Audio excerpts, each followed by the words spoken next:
before we even get into this movie, I need to talk about where Marvel Studios is right now because it's been 8 years since Avengers Endgame. It's been 8 years since Marvel Studios was sitting on top of the mountain, a movie studio franchise that seemed untouchable. And since then, Marvel has been in a slow and chaotic fall with the insanity that it continues to produce with shit TV show, shit writing, and god awful story plots and characters.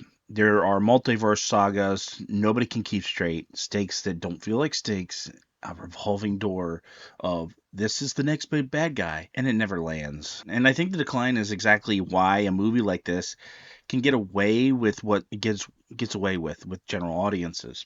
When you put something that's pretty to look at with solid fight choreography, and I say solid in a more sarcastic way than anything, because in all honesty, going back and watching this movie again, uh, I'm really disappointed. And a couple good actor pairings, general audiences will look at this and see, Marvel still got it, guys. It's still great. Let's just slop it up. They mistake competent craftsmanship for the magic that used to be there. This is where I was when I watched Brand New Day. So let's get into my review of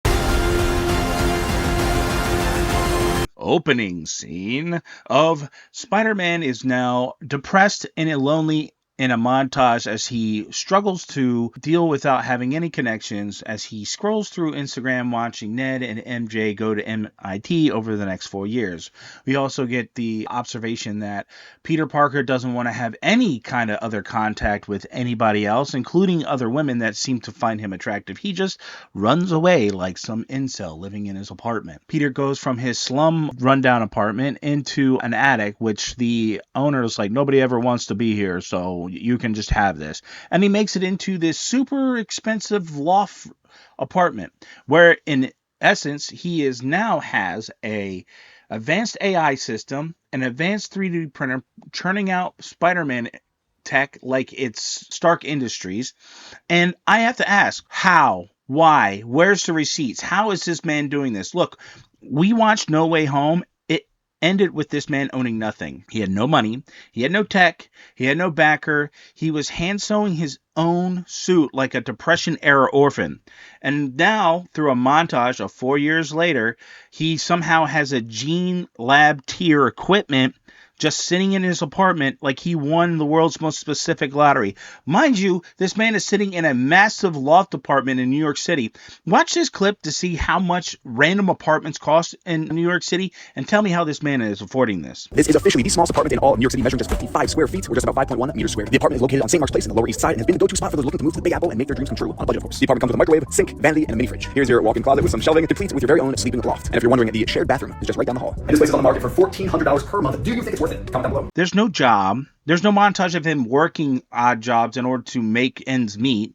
There's no line of dialogue. It just exists because the plot needed a cool suit and couldn't be bothered to earn it. Mind you, he's using this now advanced AI system that he has to help fight crime around the city and spy on everyday Americans like a good little corpo boy does, Mr. Spider-Man Flockhammer here. We get this montage of him fighting crime, and it's doing this homage to all the comic book covers. Oh, that's so nice, but you can't be bothered to actually make a coherent script and actually, never mind, stop, just eat the slop. Ooh, look pretty, blah, blah, blah. Somehow, in this time, he builds a relationship with the NYPD and this certain detective where he feeds information to her. How, when, why does a cop trust an anonymous vigilante enough to make this a regular thing? Doesn't matter. Don't ask. The movie sure is going to tell you. Which ties into a bigger issue. No Way Home ends with an active manhunt for Spider-Man. The public thinks he killed Mysterio. J. Jonah Jameson is out there calling him a menace on every screen in Manhattan. Brand New Day just skips all of that. 4 years later, and New York loves Spider-Man again. The cops are cool with him, and it's like the manhunt just expired. Like he had wanted stars, and they just fell off after running far away enough. Straight out of Grand Theft Auto. Nobody not knowing his identity doesn't erase what Spider-Man did. Half the city should still hate him for Mysterio. And Jameson, the one character whose entire personality is keep that distrust level alive, isn't even in the movie. They just didn't want to deal with it. Cool. Great. Love that for us, guys. Thanks a lot. Way to throw that into the toilet. Right after that montage is where the movie actually kicks off. A tank, driven straight through the streets of Manhattan, firing machine guns and blowing up everything in its path. And apparently, nobody dies in downtown Manhattan during business hours. Sure, why not? Peter goes after it, trying to stop it, and this is where the Punisher shows up for the first time, with this weird frenemy dynamic between the two of them that the movie just expects you to accept.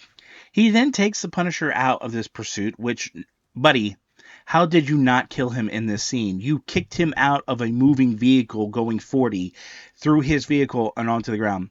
He's a normal human man. You're just Spider-Man'd him into the pavement.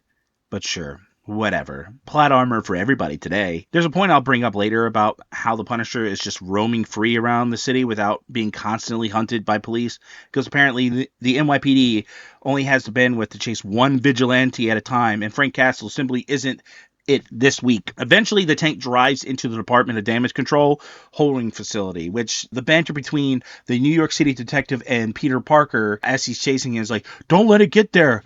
There are all those super villains that you put in there. And Peter goes, I know, I put most of them in there. My God, this is the level of dialogue that a 5-year-old writes with a crayon. This is where Peter and us first get a hint of something seriously wrong.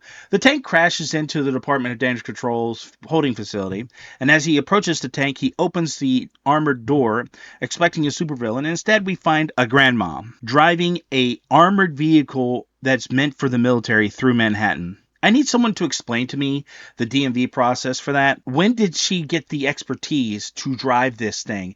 Yes, she's being mind controlled, but you cannot tell me that the villain of this movie is somehow has the ability to know how to drive a fully armored vehicle, whatever. We then see that this grandma is being possessed, and the person possessing this grandma starts jumping from person to person to person through the building. We don't know who or what this is, just some being with no name. Just a mystery, just vibes. From there, we get the Scorpion extraction, which apparently is happening all while this is going on. And folks, I'm going to tell you, this is where it just completely, I knew this movie was going to be hot garbage. The mystery presence body hops through a random maintenance worker, and the guards transferring Scorpion to the helicopter hear the facility's under attack. And the guard outside the helicopter goes, take off, get him out of here. Suddenly, the maintenance man walks through the roof door, and the mystery being hops into the guard, and the same guard immediately turns around and goes, actually, change the plans. Take him to this other location. The guards on the helicopter look confused for about half a second, and then just go with it because the possessed guy says the magic words. It's the director's orders. That's it.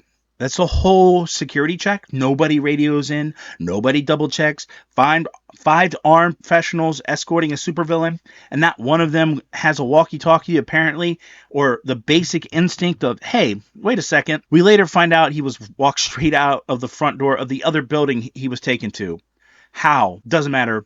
Just keep drinking the slop, okay? Just accept this garbage. When Peter finally gets to the helipad, he sees that the entity is sitting in the guard and says, save me, Spider-Man. Spider-Man grabs him before he falls off the roof, and then she hops out of his body.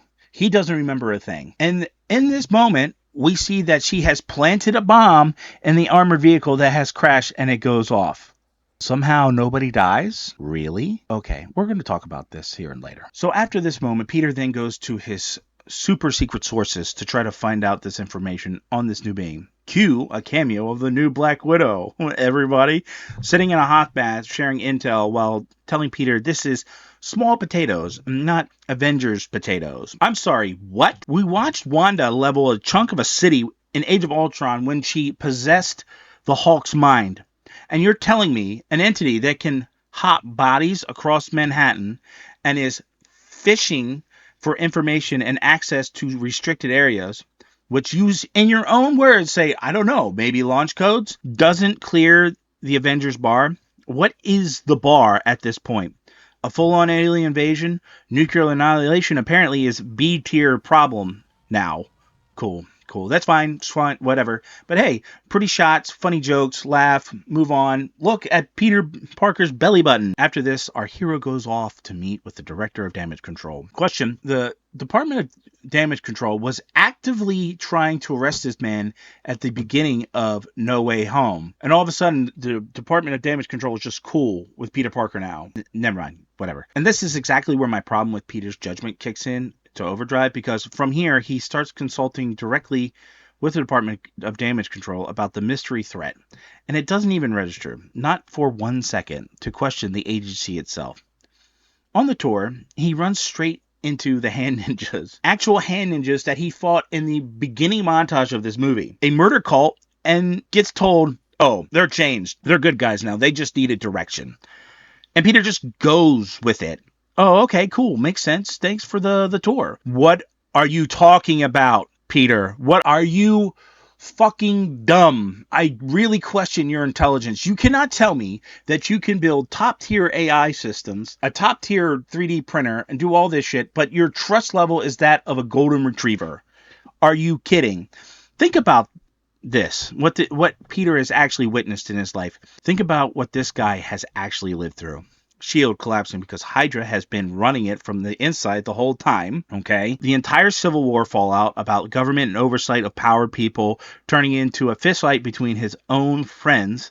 And Mysterio, a man he personally trusted with his tech and his secrets, turning out to be a manipulative fraud who framed him for murder and blew up his identity to the entire planet. The man should have paranoia of a conspiracy theorist with a corkboard full of red string, and instead he's got a trust radius of a golden retriever who just found a new best friend at the dog park. Every single lesson thrown out the window because the plot needed him compliant. Somewhere around here, we also start to see that Peter is going through mutation after he all of a sudden runs into Ned and follows Ned back to a house party, which nobody questions why he's walking around. And this causes a traumatic event to lead to the DNA subplot. Peter's arachnid DNA is actively starting to overtake his human DNA, brought on by stress, trauma, depression, and years of isolation. And credit where it's due, that's actually okay. Physicalizing what he's been through emotionally, yeah, I get it. It's the one decent thing that works a little in the script, which should have been a little bit more drawn out, but whatever. Don't worry, they fumbled the catch later. As he's trying to deal with this, the Scorpion pops up on his tracking system, and he goes, I'm going to get some answers. Good job, Flackman. I'm glad you're using all those cameras and all that sensitive data to find out where your targets are. Good job. Anyway, Spider-Man shows up, and the Scorpion is attacking a Department of Damage Control's data center. And he can't realize that it's not really the Scorpion, but it's this entity that has possessed the Scorpion, because Peter's mutation is affecting his ability of his spider sense. They fight, and he loses eventually control of his mutation, and he almost kills a cop in the process of fighting the Scorpion. Why is this just okay after the fight ends and the New York City detective's like, I can't protect you. You have to chill out. What? Okay, whatever. I don't even know why I'm asking questions anymore. Another question, why in the world is the entity possessing the Scorpion to access data from the Department of Damage Control? You have the ability to jump into any mind you want, except Spider-Man's, and you don't try to just go up the chain of command in the Department of Damage Control. You literally could have gone and eventually hopped your way into the director's head and figured out your sister's dead. Never mind, I'm spoiling it. We'll get to that in a minute. That would just end the movie too easy, okay? It would just end the movies anyway. You just had to have, it's all due to a fight scene. He's got zero connection to whatever you're actually looking for. It's a detour to exist purely because the movie wanted a fight scene, not because it was an actual telepath who would plan this. This being figures out that he's Peter Parker because somehow she has followed him to his apartment and is now currently in his apartment going through all his stuff while she's possessing people out on the street talking to Spider-Man. There's a moment where she is talking in the body of, I guess, a garbage worker, and he just gets plowed over by a fucking car. Peter couldn't be fucked to pull him away and just lets this man get ran over. Whatever, she doesn't try to hurt anybody. We'll talk about that in a minute. She also figures out MJ's identity through the note Peter wrote at the end of No Way Home, because apparently nobody told Peter that leaving handwritten notes with your secret identity love interest attached is a bad habit to keep up. So The entity threatens Peter and threatens MJ, and they decide to have a race across Manhattan trying to reach MJ because it's threatening to kill her. We watch this race happen as he figures out that the entity can only jump a certain distance. However, problem, she can just disconnect. You've seen this happen in the early part of the movie, so why would you strap somebody into a helicopter and be like, you can't get away now? It's not like that. Whatever. Just fine. Peter ends up racing across Manhattan and trying to reach MJ because it's threatening to kill her. He gets there first. But as he takes her away and onto a roof, we don't realize that MJ's mind has already been hacked. And it scars Peter in the process by making him believe MJ remembered him through a kiss. Great job on the sexual assault, by the way. Disney, fantastic. And then almost kills her a second time by pushing her off the roof of a building. Hang on to that detail because the way the script treats this character later is genuinely unhinged. Peter finally sees this being that's been mind jumping, and after some investigation, the movie reveals who's behind it all. It's Jean Grey of the X-Men. What are we doing? What the actual hell are we doing? Why are we doing this, Disney? You literally just Disneyed this movie up so much. Oh, Jesus Christ. After that, Peter takes MJ to Frank Castle's place to keep her protected. Great plan. Take the woman to that home of a man who's famous for setting traps that are deadly. Because as soon as you walk in there, you hit like 6 booby traps and you both almost die. Also, separate question. How in the hell did a regular ass human like Frank Castle get all that tonnage up in the air to set booby traps? Because the man doesn't have superpower strength. How is he lifting things that are hundreds of tons in the air? How? Whatever. Stop asking questions. It's fine. Just drink this Kool-Aid and enjoy the pretty visuals, all right? While they're here in Frank Castle's rundown tugboat, Peter goes back to working on his DNA suppression device, which is a mind-boggling thing, to say the least. And MJ actually helps him build it, because at some point she studied bioengineering at MIT, and that just makes her an expert in it, and helps Peter figure out that one thing to fix this problem he's been having with this device since he started working on it. Sure, that's fine. Although I cannot stress this enough, studying bioengineering in college to make you qualified to build a device that rewrites another person's genetic expression on demand. Whatever. Shut up and enjoy. God almighty. He builds one for himself, and then because apparently one working prototype isn't enough content for his movie, a universal version is meant to work on anybody. The Hulk, Jean Grey, pick your poison, it's just going to work. That's horrifying that you are able to do that. That is such an insane level of control. Never mind. Right after this is when Jean Grey attacks Damage Control Headquarters directly. I'm going to go ahead and just kind of breeze through this because this entire scene that happens kind of blows my mind. So we're just going to blow through it because the entire thing is idiotic. And as this is happening, Peter goes and confronts her, and she's mind controlling the Hulk to tear through the building. The Hulk sneaks up on Spider-Man. How is this even possible? It's like these people make this movie not understanding the character. They just made it. I swear. It reeks of somebody who doesn't know anything about the character of the movies prior. Whatever. The Punisher shows up to help Peter fight the Hulk, and then Peter tells the Punisher, hey, be careful. She can hop into your mind at 33 feet. That's her distance. So you send the Punisher to go after her? That makes zero sense. Whatever. Eventually, she loses control of him, and the Hulk ends up collapsing a skyscraper, and nobody dies, apparently. How? I don't get it. Peter fights the Hulk one-on-one and somehow survives, which I'll get into why that math doesn't add up later, because it really generally doesn't. She's eventually captured after using a mind control Punisher to get access to the vault and the director, but Peter takes her down using the universal DNA gadget he and MJ just built up in what I assume is a couple hours. Tops. Then comes the plot twist. So after this moment, Peter returns back to Frank's house, and MJ has found the letter that he wrote for her at No Way Home. They have this talk with each other about what is going on, and MJ tells him, I'm not that person you fell in love with, and I don't love you. Heartbreaking. And then she goes, I need a ride back to my apartment. Peter takes her back to her apartment, where she's like, come inside and say hi to Ned. He says hi to Ned, and then they play. Ned and him build Legos, talking and chit-chatting.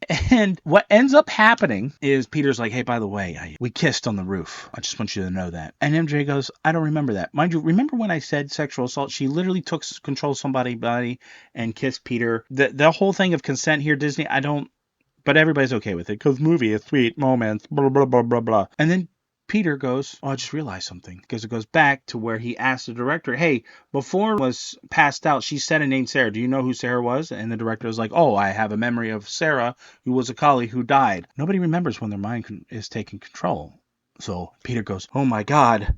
Peter finds out Damage Control kidnapped Jean's sister and decides that the Department of Damage Control is the real villain. He then decides, I have to go save her. So he goes off to go find her. And look, I get what they're going for. I do. But this woman just leveled a skyscraper, has planted bombs, has done irreparable damage on innocent people. You don't get to just flip our sympathy the second we learn the agency chasing her did something bad, too. Both things are true at the same time, movie. You don't get to pick one. Jean, meanwhile, is being tested on in what apparently is a recreation of her childhood bedroom inside of a glass box. Generally, I don't understand why this is a thing. It's bizarre, and I have no idea. But whatever. This specifically is the way they're going to test her mind powers. Peter goes to save her, but before he can reach her, Jean learns her sister is actually dead, and she evolves. Her telepathy jumps to a new level, and she freezes a full 1 kilometer radius around her, ready to kill everybody inside of it. She sicks the hand ninjas that she now has taken mind control of on Peter because she doesn't want him interfering in what is now her full vengeance tour, telling him Damage Control built contingencies in case Spider-Man ever went rogue. Can't you see this? Cool. Glad that thread got 2 lines for a setup of 0 payoff. And this is where the mutation subplot, the one okay idea in this movie of him going through a mutation change because of trauma, doesn't pay off. Peter rips off his DNA suppressor and lets the arachnid side take over completely, and somehow just has a full, precise, expert level control over it instantly. That's not how that works. You don't flip a switch and something that has been eating at you, your identity, who you are for the entire movie, and mastered on command like you just leveled up in a video game. This is not solo leveling. The film skips the actual struggle because it needed him to power up in time to fight, and character development to be damned.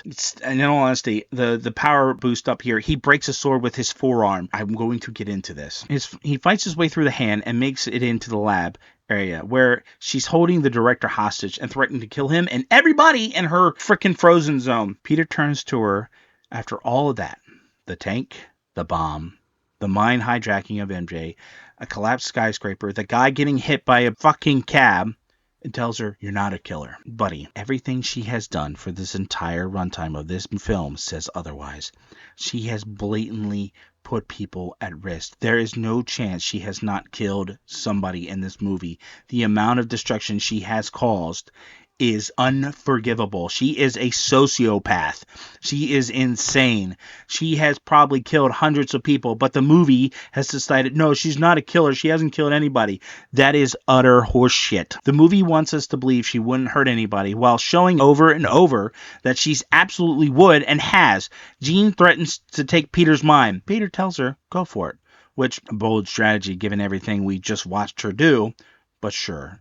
This is the first time all the movie she actually able to get into his mind, and she sees a memory of Peter and Aunt May. Enough to shift her entire mindset, because apparently the speech that Aunt May gives her is enough to make her change who she really is. Right then, the Punisher fires a .50 caliber sniper rifle in from outside the frozen zone to try to kill her. And I need anybody to explain to me how a bullet traveling through a space that in the movie itself just told us is completely frozen in place. It is possible. Whatever. Just accept it. Peter takes the bullet for Jean because why? That is the moment the Punisher was actually right. Take her down. She is insane. And he nearly dies for it. However, Jean uses her powers to control his breathing and heart to keep him alive. The woman we were told not to trust 10 minutes ago is now using mental mind CPR with her with her powers, whatever. The Punisher somehow gets across to the island and takes Peter to the hospital in time, and Peter survives. And it's directly because of the villain. The movie spent 2 hours telling us not to trust, but somehow is redeemed because she had a moment in Peter's mind where she's beautiful and amazing and whatever, dude. I don't. Whatever. Peter wakes up in the hospital, and the Punisher tells him, nobody opened your mask. Nobody knows who you are. Bullshit. No surgeon in their right mind is going to leave Peter's face covered, needing oxygen to survive as they perform surgery. They're not going to be like, well, we don't want to reveal who he is. No, they're going to take it. I don't, whatever. Whatever. Jesus Christ, I don't get it. And after this, Peter leaves a hospital where the Punisher is now wearing his mask in the window so nobody knows who he is. Other stuff I could care less about because this movie has done and fucked my mind. I just do not care. At the end of the movie, he runs into Ned at the coffee shop. He goes up to Ned, and they do the same handshake they've had across all 3 previous movies. And somehow that brings Ned's memory of who Peter actually is flooding back. That landed. Genuinely. Wait. What? A magic memory erasing spell got broken by a handshake. That's it. That's the mechanism. Okay, sure, fine. I like it anyway. Don't at me. Okay, whatever. Everything after that, I could take or leave. I don't give a shit. Now, I know I've gone hard on this whole recap, so let me actually be fair for 1 single second. The really only redeeming thing in this movie is the cinematography. That's it. The movie's pretty to look at. Some of the fights are okay, but in all honesty, that's where it cuts. I'm done, right? So where does this leave us? Tom Holland's performance carries, and the cinematography is beautiful, and that's it.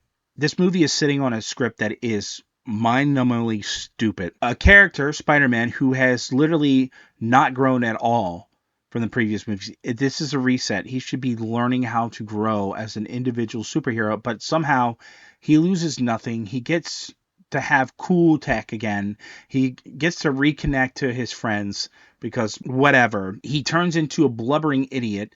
The villain of this movie is portrayed as just misunderstood. She's just trying to save her sister, and you all should just... She doesn't hurt anybody. She's not a killer. She tried to kill so many people in this movie. You cannot sit there and say she's okay. She didn't kill anybody. She still had the intent to kill people. She is a sociopath. She is insane. Frank Castle was right to try to shoot her down and kill her. I'm sorry. She has done nothing to prove to me that she is an okay individual. She is insane. She has, she took a military vehicle that was fully armed and started shooting shit all in the fucking streets of Manhattan. You can't tell me nobody died from that. That's bullshit. She drove it into another structure and she planted a bomb that went off. You cannot tell me nobody died from that. She had the intent to kill somebody. She tried to take the guard and drop him off the roof, and Peter had to save him. That is intent to murder. She took an old man, an innocent person on the street, backed him up into the street, and he got plowed by a car. You cannot tell me she did not have the intent to murder. She mind controlled the Hulk into damage control, who is arguably one of the most dangerous beings on the planet, if not for Bruce Banner's control, and lets him loose, destroying half a skyscraper and tons of things falling to the ground. You cannot tell me nobody was injured from that. She takes control of MJ's mind, and she literally commits sexual assault by not allowing MJ to have consent to kiss Peter Parker. And she pushes MJ off the roof with the intent to murder. She is not a good person. You cannot sit here and be like, oh, well, she's going after her sister. Guys, look, I get it. If it was a vengeance movie, sure, the character would be like, I can understand why she's killing all these people. But the innocent people who had nothing to fucking do with her sister's kidnapping, I don't know. You don't get off with that one. I'm sorry. You blowing up half of Manhattan, you setting a bomb in the Department of Damage Control, which, in all honesty, you don't know if all those people hate you. They're just working there. They're probably just like, this is my job that pays my bills and takes care of my kids and my dying wife or whatever it may be. And you blow it up. The garbage man who had nothing to do with your sister's kidnapping, and you back him into the street and he gets hit by a car. She is not a good character. She is not redeemable. She is a sociopath. Frank Castle did nothing wrong. Blow her away. My God, this movie has lost the actual fucking plot. You cannot sit there and tell me she is okay. She's just misguided. No, she's a sociopath. Take her down. Also, the power structure of this film. Spider-Man gets hit with a bullet and almost dies, but then he also gets shot with a grenade. That does nothing to him. He goes toe to toe with a Hulk and doesn't die, but a bullet almost kills him. What is Spider-Man's strength here? What is going on? You guys don't know his power structure here. It makes no sense. This movie is a jangled, utter garbage mess. And the fact that people sit here and say, oh, it's good, is because Marvel hasn't made anything good in a decade at this point. It's pushing a decade at this point.